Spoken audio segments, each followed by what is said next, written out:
예, 오늘은 우리가 이제 싸워서 이기는 법에 대해서 같이 생각하고자 합니다.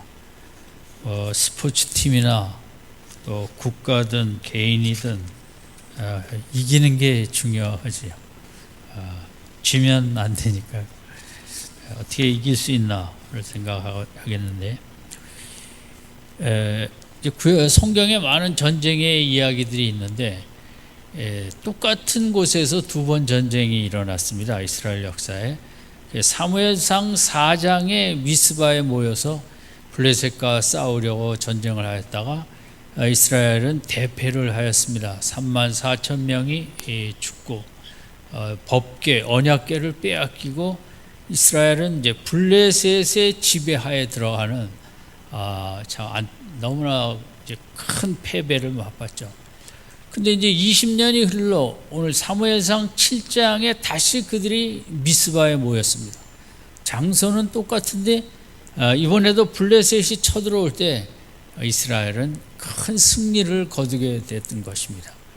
그래서 이제 똑같은 일에 어떻게 보면 장소에서 똑같은 대적과 싸웠는데 한 번은 대패를 하였고 한 번은 대승을 하였습니다. 그래서 우리가 이것은 또 영적인 우리에게 귀한 교훈과 원리를 보여주는, 왜 사무엘상 4장에서는 대패하였나? 그들은 싸울 준비를 하고 나갔거든요. 그리고 앞에 여리고성을 무너뜨릴 때처럼, 요단강을 건널 때처럼 하나님과의 언약 관계의 상징인 언약궤를 앞세우고 전쟁의 사기가 아주 드높게 나아갔다가 참패를 당했습니다.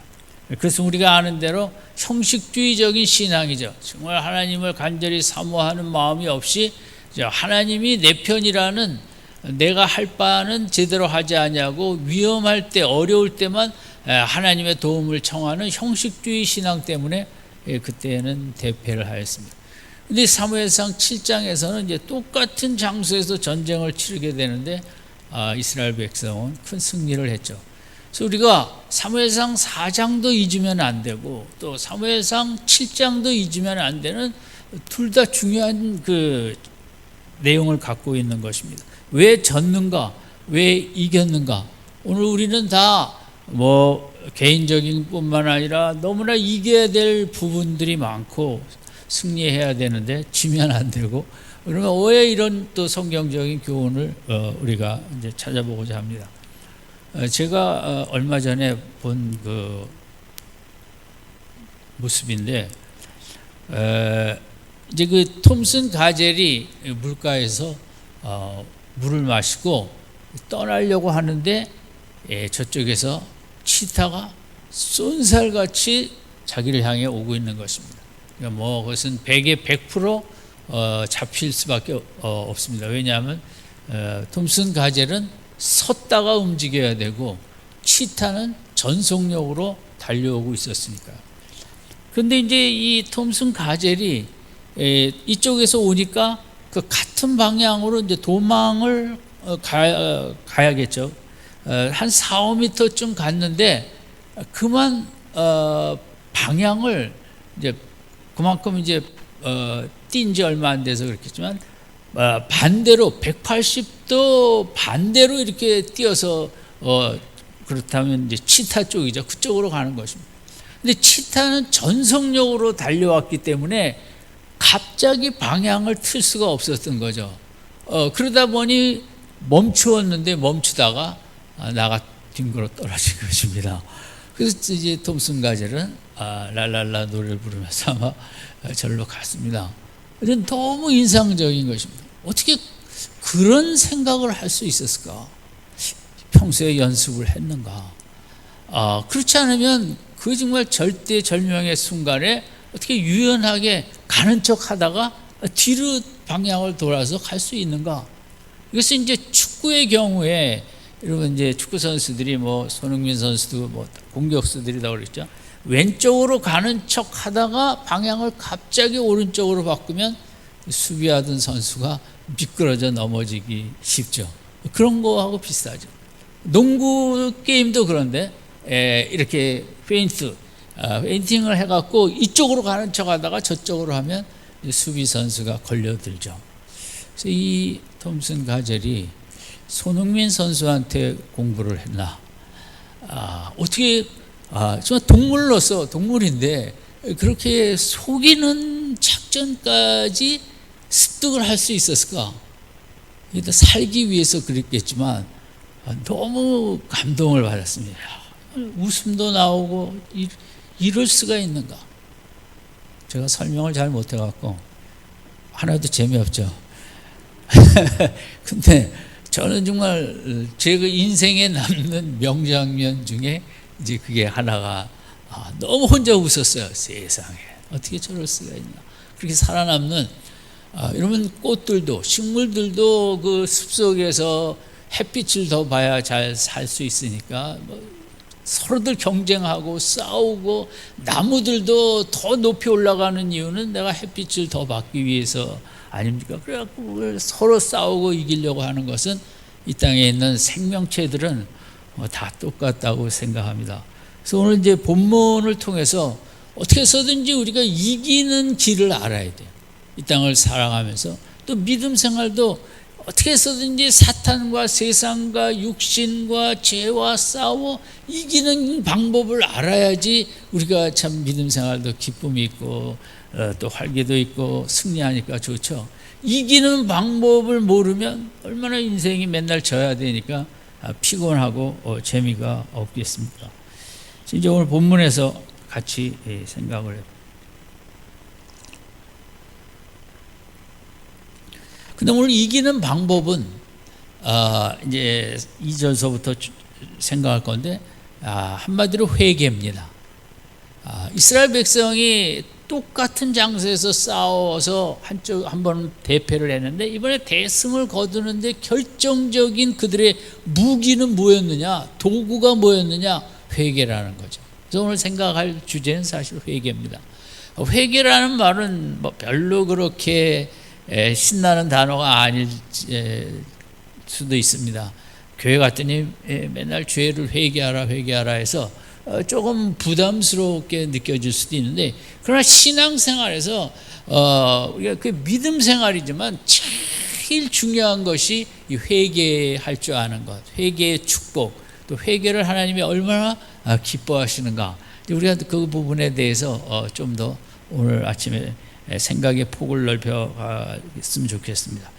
첫 번째는 7장 20절에 보면 이제 이스라엘 백성이 4장에서 전쟁의 블레셋에 대패하면서 그들의 국가의 최고의 보물, 상징 중에 하나님과 언약 백성의 상징 중에 상징인 언약궤를 빼앗겼던 것입니다. 그러나 그 언약궤를 그들이 블레셋 땅에서 이제 언약궤가 그들을 괴롭히니까 도로 보냈는데 기럇 아림이라는 곳에 그 언약궤가 실로의 성막으로 돌아가지 않고 이곳에 20년 동안 머물게 됐습니다. 근데 이스라엘 백성이 블레셋에 진 다음에 7장 2절에 보면 이렇게 됐습니다. 20년 동안을 오래 있은지라 이스라엘 온 족속이 여호와를 사모하니라. 이 사모한다는 단어가 중요합니다. 그러니까 이스라엘이 블레셋의 압제를 받고 속국이 된다는 건 우리 일제 36년처럼 너무 고통스러운 시간이죠. 이 시간 동안 이스라엘 백성이 한 일에 대해서 한 단어로 표현한 게 사모라는 단어인데, 사모한다는 이 단어는 한탄하고 울부짖고 애통한다는 의미를 갖고 있습니다. 이스라엘 백성이 4장에서 자신들의 그런 하나님 앞에 회개할 줄도 모르고 뻔뻔하게 나가다 진 다음에 거의 20년 동안을 애통하며 회개하며 이렇게 울부짖었다고 이제 사모함 단어 속에서 나타났다고 볼 수 있습니다.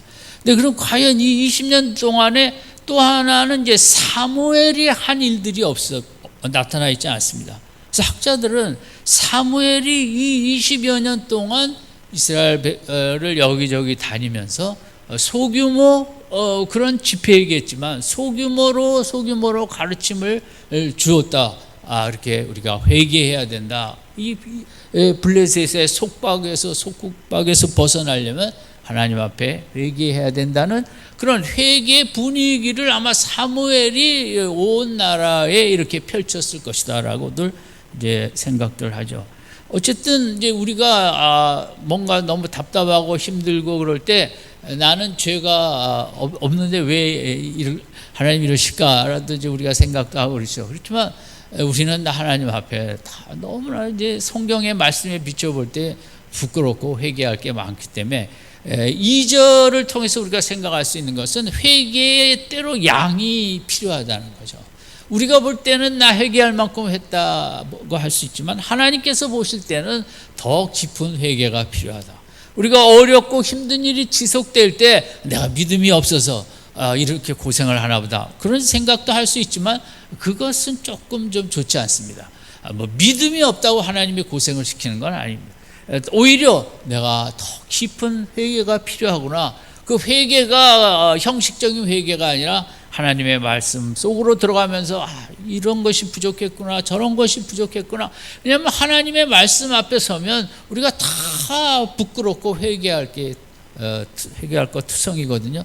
그래서 첫 번째 이스라엘 백성의 회개에서 생각할 것은 회개에 충분한 양이 중요하다. 또 이들은 또 그만큼 충분한 회개의 양을 채웠다는 것에 우리가 이제 생각할 필요가 있고, 우리가 어렵고 힘들 때 왜 이런 식으로 이게 하나님의 개입과 간섭을 하지 않나, 하나님께서 이제 그런 시간을 보시니까 하나님 나름대로의 어떤 구원의 역사 속에 필요한 시점을 정하시다 보니까 이럴 수도 있는 거예요.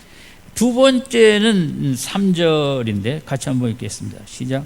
사무엘이 이스라엘 온 족속 중에 일러가되 너희가 전심으로 여호와께 돌아오려는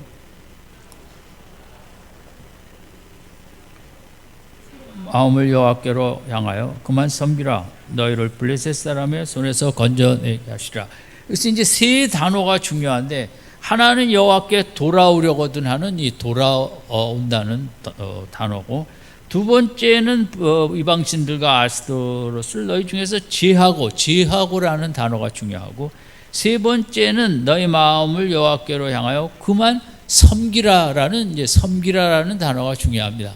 그러니까 회개는 이 세 개가 다 들어가야 되는데, 어쨌든 이 세 개, 돌아오라, 제하라, 섬기라. 한번 따라합시다. 돌아오라, 제거하라, 섬기라. 첫 번째 이제 이 돌아오라는 것은, 이게 구약 성경에는 회개라는 말이 없습니다. 신약 성경에는 회개라는 말이 많이 나오는데, 구약 성경에 회개라는 단어를 찾으려면 이 돌아오라는 단어입니다. 그러니까 회개라는 것은 세상으로 갔다가 다시 하나님께 돌아오는 이제 이런 의미를 갖고 있는 거죠. 그래서 3절에 전심으로 여호와께 돌아오라는 건데, 그것이 회개하라는 거죠. 근데 신약 성경에는 이제 회개라는 단어가 그리고로 분명히 써 있습니다. 그 당시 문화에서 사용하던 그 회개라는 단어는 뭐냐면 바꾸는 것인데, 두뇌의 생각을 바꾼다는 거죠. 회개라는 것은 당시 문화적으로 볼 때 생각을 바꾸는 것입니다. 그것이 회개인 것입니다. 우리가 회개하면 상당히 거창하고 무겁고, 회개가 뭐야? 회개를 하고 싶은데 어떻게 하는 게 회개인가를 생각할 수 있는데, 회개는 생각을 바꾸는 것입니다. 예를 들면 이스라엘 백성은 여호와 하나님을 바알신 정도로 생각했습니다. 그래서 농사를 지을 때 번개와 비는 이 바알과 아스토롯이 합작해서 주는 거로 생각했는데, 회개라는 것은 비와 바람과 세상 곡식과 모든 것은 창조주 하나님이 주신다라고 생각을 바꾸는 게 회개인 것입니다. 지금까지는 하나님을 세상 그 우상 정도로 생각했습니다. 근데 이 회개라는 것은 이것은 우상은 아무것도 아니구나. 온 세상을 다스리시는 분은, 창조하시고 통치하시고 다스리시고 심판하시는 분은 하나님이시구나. 그러니까 하나님에 대한 생각을 상당히 작게 갖고 있다가 우주처럼 크게 갖는 것, 생각을 그렇게 바꾸는 것이 회개라는 거죠. 회개라는 것은 그전에는 지옥이 있기는 뭐 있겠어. 겁주는 말이겠지. 근데 정말 지옥이 꼭 있어야겠구나. 그래서 만드셨구나. 세상에는 너무 지멋대로 나쁘게 사는 사람들이, 탐욕적으로 이기적으로 사는 사람이 너무 많구나. 하나님께서 그럼 악하게 산 사람들한테 책임을 묻지 않는다면 그 어떻게 공의의 하나님이 되실 수 있겠냐. 정말 지옥이 뭐 있겠어. 그냥 겁주는 얘기하겠지라고 생각하다가 아니 정말 지옥이 있다. 예수께서 이 땅에서 내려오셔서 얼마나 지옥 얘기를 많이 하셨냐. 저는 예수님이 이 땅에 오신 이유 중에 하나는 지옥 때문에 왔다고 생각합니다. 이 귀한 인생들이 지멋대로 살다 지옥 갈 걸 아시기 때문에 그게 너무 안타깝고 너무 마음이 아파서 지옥에 어떻게 해서든지 가지 못하게 하시려고 하나님이 아들이 이 땅에 내려오신 것이라고 저는 그렇게 생각이 들어요. 왜냐하면 지옥이라는 데는 영원한 형벌이니까요. 어쨌든 이 생각이라는 것을 바꾸는 게 회개다. 참 나를 생각할 때 나는 뭐 그냥 그저 그렇고 뭐 가진 것도 별로 없고 뭐 자랑할 것도 없고 그냥 뭐 나는 뭐 이렇게 그냥 뭐 별로 내가 나를 좋아하지 않죠. 그런데 성경을 통해서 기독교가 얘기하는 나는 하나님이 아들 예수처럼 나를 사랑하시고 귀히 여기시고 천하보다 나를 정말 귀하게 여기는 나에 대한 생각을 바꾸는 거, 그게 회개입니다. 나는 참 별 볼 일 없던 존재인데 오늘 이제 성경을 보니까 내가 그렇게 귀하고 귀한 존재이구나. 그 생각을 바꾸는 게 그게 회개라는 거죠. 쉽죠? 어려워요? 뭐예요? 다시 한번 무슨 쉬워요? 안 쉬운가 보네. 어려워요? 어렵다는 건 뭐 한국 사람이 아닌가 보네. 내가 한국말로 했는데 생각을 바꾸는 거라 이거죠. 그럼 가을이라는 게 가을이 뭔가 여름이 지나면 가을이 오는 게 가을이지. 그렇게 생각할 수 있죠. 근데 우리가 참 뭐 영의 눈이 더 띄어져야겠지만 정말 하나님께서 인간을 위하여 이런 가을을 디자인했다. 너무 정말 세상에 뭐 아무리 디자인을 잘하고 뭐 건축가가 있고 뭐가 있겠지만 하나님 같은 최고의 디자이너와 건축가가 어디 있겠습니까? 어떻게 이런 가을을 만드실 수 있겠습니까? 네? 바람도 가을에는 정말 너무 얼마나 가을 바람이 좋아요.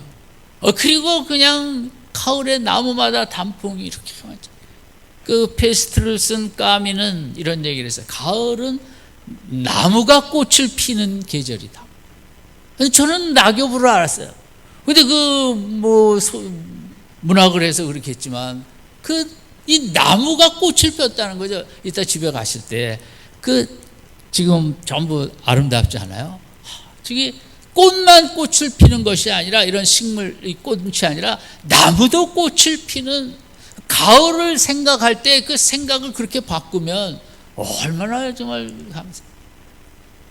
생각을 바꾼다는 것이 이제 인간의 운명을 바꾸는 아주 중요한 도구가 되기도 하고, 그래서 결국 인간의 동물들하고 차이는 생각의 존재인데 생각의 축복을 주셨죠. 어떤 책의 제목은 이렇게 돼 있는 책도 있어요. 생각의 차이가 인류를 만든다. 이건 뭐 기업도 그럴 것이고 우리 인생도 그렇습니다. 정말 가을에 대해서 생각할 때도 이게 하나님이 디자인한 나무도 꽃을 피게 하는 너무 멋있게 그리고 다 떨어지게 하는 그렇게 생각하는 사람의 하루와 그냥 11월이네 이렇게 하고 사는 사람하고 같겠습니까? 저는 하루를 살아도 어떤 생각을 품고 하나님이 이렇게 아름답게 하셨네, 하나님이 가을바람을 이렇게 시원하게 하셨네, 이렇게 사는 사람의 하루와 얼마나 큰 삶의 질의 차이가 있겠습니까? 그러면 돌아온다는 것, 여호와께 돌아온다는 것은 이제 내 생각이 아니라, 가을은 뭐 여름 다음에 오는 게 가을이지가 아니라 하나님이 인간을 위하여 최고의 작품으로 디자인한 게 가을이라는 생각으로 바꾸는, 생각을 바꾸는 게 회개라는 거죠. 근데 생각을 바꿀 게 성경에 너무 많은 거죠. 성경 말씀은 다 하나님의 생각이에요. 우리가 전부 그 생각으로 하나하나 바꿔가는 게 믿음 생활이고, 근데 이제 조금은 바꿨는데 그 다음에 귀찮고 바쁘고 그래서 안 바꾸고 있는 거죠, 우리가.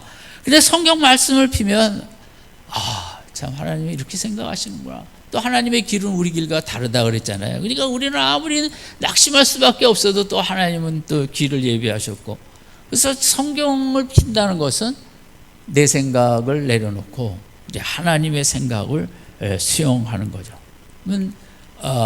이스라엘 백성이 그동안은 하나님과 바알을 비슷비슷하게 봤어요. 그런데 회개하면서 진정한 회개는 이거는 하나는 물건이고 한 분은 창조주인 걸 다시 알게 되고 창조주로 생각하는 게 이제 회개라는 거죠. 그런데 회개에 돌아온다는 게 하나님의 생각으로 돌아오는 거죠. 두 번째는 3절에서 그 다음에 나오는 회개는 제하고라고 그러죠. 이방신들과 아스드롯을 제한다. 이건 다 깨트린다는 거죠. 구약의 경건한 왕들이 왕에 오르면 히스기야나 그런 이런 우상의 신들 그 모습의 그 조각들 다 불살라버리고 깨트리잖아요. 그래서 회개에는, 성경이 말하는 기독교의 회개에는 이런 행동이 있어야 돼요. 하나님처럼 여겼던 것을 다 부셔버리고 다 없애버리고 제거하는 그런 그 행동이 뒤따라야 회개가 되는 것입니다. 근데 우리는 하나님보다 더 사랑하고 고개 숙이는 대상이죠. 스마트폰인데. 이 스마트폰을 어떻게 하나? 이거 내가 볼 때 이 우상은 우상인데 이걸 깨트려 버릴 수도 없고 비싼 걸. 맨날 인터넷을 통해 그냥 좋아하는 거 이것저것 많이 하는데 하나님은 생각도 안 하고 그냥 주일날 아침만 잠깐 생각하고, 대부분 우리가 그런 쪽으로 갈 때 그걸 이제 회개하려면 다 깨트려야 되는데 어떻게 깨트릴 것인가? 저는 뭐 그걸 어떻게 망치로 갖다 스마트폰을 부수겠습니까? 그게 아니라 시간을 이제 조절을 해야죠. 그동안 스마트폰을 본 시간이 1시간이었다면 그걸 잘 조절해서 처음부터 뭐 10분으로 할 수는 없지만 우리가 그것을 오늘 본문의 회개로 친다면 이 시대의 우상에 깨트려버려야 될 우상의 그 가장 주된 것은 이 기기들 아닙니까? SNS 하는 기기들의 여기에 내가 퍼붓는 시간들, 여기에 대해서 우리가 그걸 깨트리고 부셔버리고 그걸 재정리할 때 좀 줄여 나가야 되는 거죠. 그리고 회개의 그 다음 단계는 뭐냐 하면 섬기라 그랬잖아요. 너의 마음을 여호와께로 향하여 그만 섬기라. 섬기라는 뭐냐 하면 깨트리고 끝이 아니라는 거죠. 회개하면. 우리는 회개하면 하나님 잘못했습니다. 이제 술, 담배 안 먹겠습니다. 담배 안 먹겠습니다. 그것에서 끝나는 모습이 많이 있다는 거죠. 저도 그랬던 적이 있었고. 그래서 섬기라는 것은 그것을 이제 이걸 끊었습니다. 담배를 끊었으면 담배가 주던 즐거움이 있었지 않습니까? 그것을 이제는 영적인 찬양의 즐거움이든 예배의 즐거움이든 말씀 묵상의 즐거움이든 새로운 것으로 대체해야 된다는 거죠. 회개는 교회에서 송구스럽게 됐습니다. 잘못했습니다. 안 하겠습니다. 그거로 끝나면 또 합니다. 그것이 아니라 그 다음에는 내가 하나님을 적극적으로 섬기며 나아가겠습니다. 그 시간에, 그 이제 시간을 줄인 시간에 뭘 할 것인가? 정말 하나님 아직은 좀 익숙지 않지만 찬양의 기쁨을 제가 누리기를 원합니다. 주님이 좀 역사해 주시면 이제 그 시간 속에 찬양할 때 큰 기쁨과 생기가 있게 하옵소서 하는, 그게 돼야 회개라는 게 돌아오는 건데, 이제 생각을 바꾸죠. 생각을 바꿀 때 다 때려 부시는 것입니다. 생각을 안 바꾸면 버려야 될 걸 안 버리는 거죠. 생각을 바꾼 다음에 지혜하고 깨트려 버리고 거기서 끝이 아니라 그 다음에 새로운 것을 섬기는 자리에 가야 그게 회개를 하는 거죠. 아멘. 이해가 되십니까? 회개의 세 가지 모습 같이 시작. 첫 번째, 돌아온다. 두 번째, 제거한다. 세 번째, 섬긴다. 이 세 번째가 제일 약한 부분이죠. 우리가 끊을 수는 있어요. 안 할 수는 있어요. 근데 거기에 대체하는 좋은 게 안 들어가면 얼마 못 가게 된다는 거죠. 회개에서 생각할 그 다음 다섯 번째 모습은 5절 같이 읽겠습니다. 사무엘이 가로되 온 이스라엘은 미스바로 모이라. 내가 너희를 위하여 여호와께 기도하리라 하매. 이번에는 사무엘이 미스바로 다 모이라 그랬어요. 온 백성들을. 공동체 회개를 요구하신 거죠. 우리는 사회적인 존재로 부름을 받았습니다. 하나님은 너만 잘 믿고 너만 잘 살다 오라는 게 아니라 구약에서는 이스라엘 백성의 하나님의 백성이고 신약에서는 교회에 소속되게 했죠. 그래서 공동체가 모여서 같이 찬양하고 같이 기도하는 그때 더 영적으로 시너지 효과를 내고 더 불이 활활 붙고 더 마음이 하나님을 향해 섬기겠다는 그런 그 작정과 그런 각오를 더 하게 되는 거거든요. 기도도 그렇습니다. 저는 이제 기도를 어디서 배웠느냐? 요즘은 기도원들을 안 가지만 되게 이제 기도원에 가서 기도를 배우기도 하고 또 물론 제가 젊었을 때는 그렇게 순복음교회 외에는 뭐 장로교회라는 교단은 합심기도라는 게 뭐 들어보지도 못했고 있지도 아니었던 때죠. 근데 기도원에 가면 뭐 어떤 사람은 통곡을 하면서 기도하고 어떤 사람은 정말 눈물을 그냥 그렇게 흘리면서 기도하고 어떤 사람은 그렇게 부르짖어 기도하고 기도를 하면서 기도를 배우는 거예요. 저 사람처럼 기도하고 싶다. 하나님 저에게도 눈물을 주옵소서. 뭐 저는 지금 뭐 방언 기도는 안 하지만 제가 옛날에는 뭐 방언 기도가 또 유행인 때도 있었으니까 하나님 저도 정말 이렇게 방언 기도도 하고 싶고 기도라는 게 사람이 이렇게 남이 좋은 거 갖고 있으면 나도 갖고 싶은 것처럼 기도가 그렇습니다. 찬양도 그렇고 남들이 막 교회 가서 이렇게 합심으로 기도하는데 정말 기도가 막 내가 듣기에도 은혜스럽고 힘이 있고 정말 저런 기도하고 싶다. 이게 공동체 기도, 공동체 예배, 공동체 찬양이 너무 중요한 거죠. 우리가 개인적으로 하는 것과 또 다르게.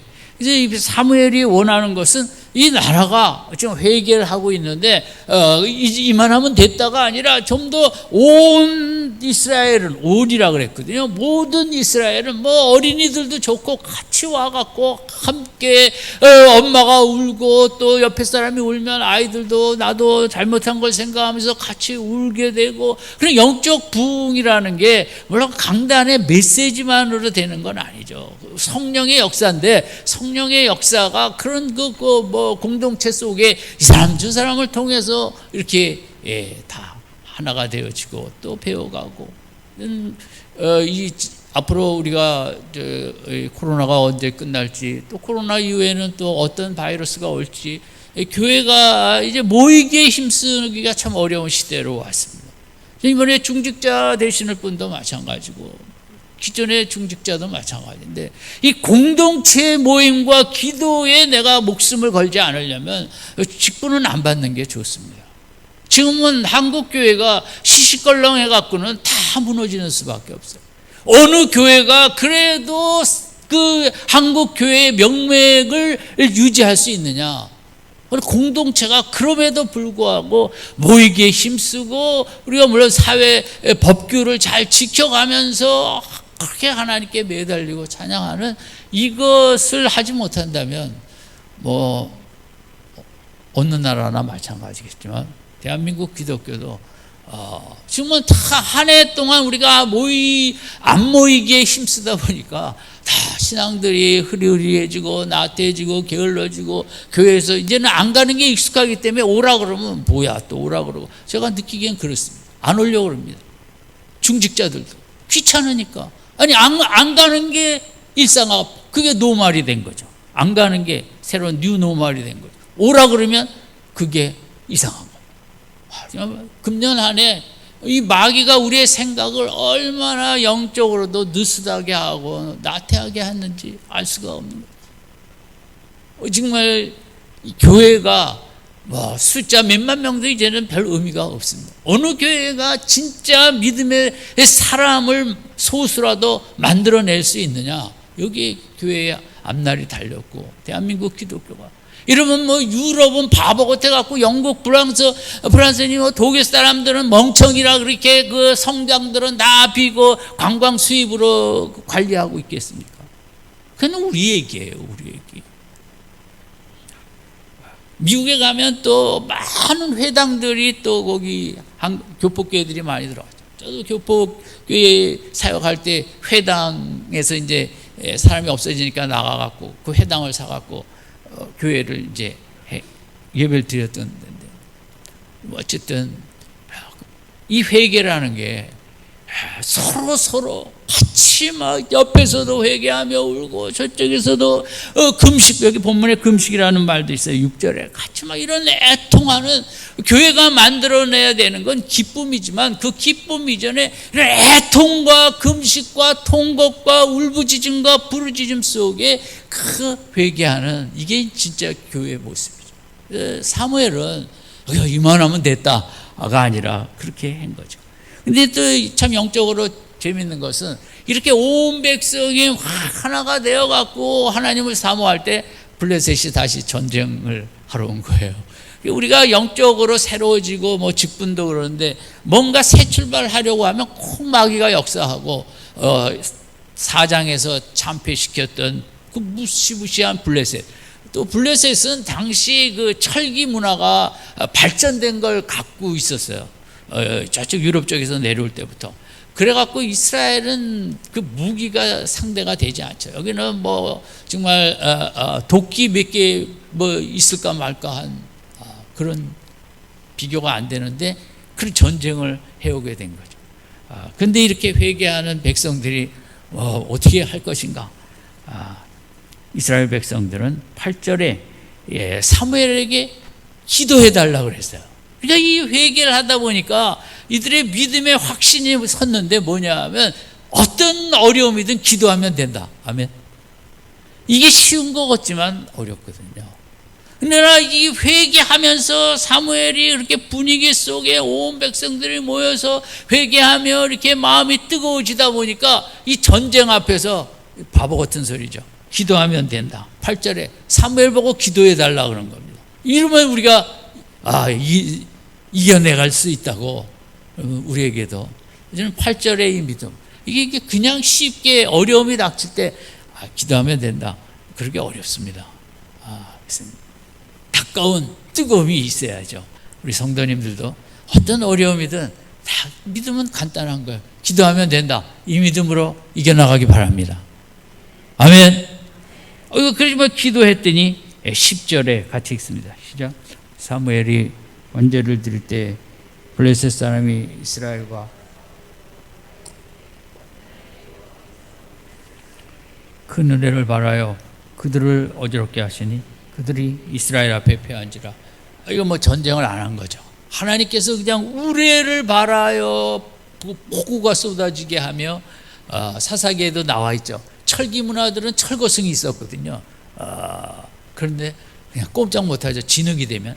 어쨌든 이스라엘 백성은 4장에 34,000명이나 죽었던 전쟁이고 법궤도 빼앗겼는데 이번에는 그냥 회개 열심히 한 것밖에 없는데 전쟁에 대승하고 14절에 가면은 빼앗겼던 땅을 다 되찾는 국가의 영역을 전부 확장하고 회복하는 위대한 축복을 갖게 된 거죠. 저는 가끔 말씀을 드렸습니다만은 북한의 핵미사일 이런 것도 지난번에도 비가 많이 올 때 북한이 그 혼났다 그러지 않습니까? 그 물이 글로 들어갈까봐.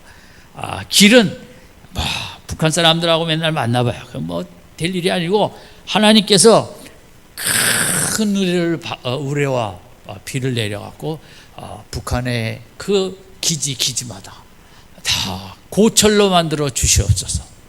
아멘. 기도하십시다. 전 그 기도합니다. 늘. 사실 그 북한의 핵 쏘고 뭐 이런 데가 사실 저희 부모님 고향인 그 철산, 선천 뭐 이쪽이에요. 하필이면 또 거기서 쏘나. 이러면 길이 있습니다. 세상 사람들은 뭐 머리 쓰고 트럼프가 몇 번 만난다고 뭐 맨날 그건 하라고 하고, 우리가 기도할 것은 10절의 우레와 폭우와 이런 것을 그냥 미사일 기지, 핵미사일 기지마다 그냥 듬뿍 차고 넘치게 쏟아부어 주시옵소서. 우리가 할 일입니다. 그러면 얼마 역사는 모르니까요. 어쨌든 회개를 생각했어요. 싸워 이기는 길은 무엇으로 가능했다? 7장에서 회개로 가능했어요. 회개가 중요하다. 회개에는 첫 번째 2절에 회개의 양이 필요하다.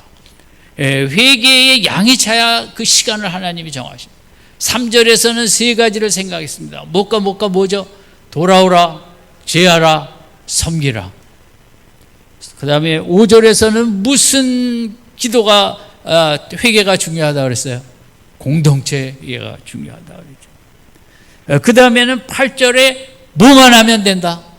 기도만 하면 된다. 정말 회개한 사람은 그런 말이 나오는 거죠. 그래서 큰 승리를 거뒀는데, 아무쪼록 오늘 본문의 역사가 우리 성도님들 가정에, 또 나의 삶 속에, 또 우리 나라 속에 풍성하게 역사하는 축복의 본문이 되시기를 주님의 이름으로 축원드립니다. 기도하겠습니다. 하나님 아버지, 우리가 너무 때로는 힘들고 연약하고 어려울 때 내 믿음이 부족한가? 그 믿음 쪽만 생각하지 마니하고, 참 내가 회개가 부족하구나. 더 회개를 찾게 하시고 회개를 열심히 함으로 말미암아 오늘 본문에 나타났던 일들을 행하며 생각하지 못했던 위대한 축복을 누리는 저희들 되어지도록 축복하여 주시옵소서. 예수님의 이름으로 기도드립니다.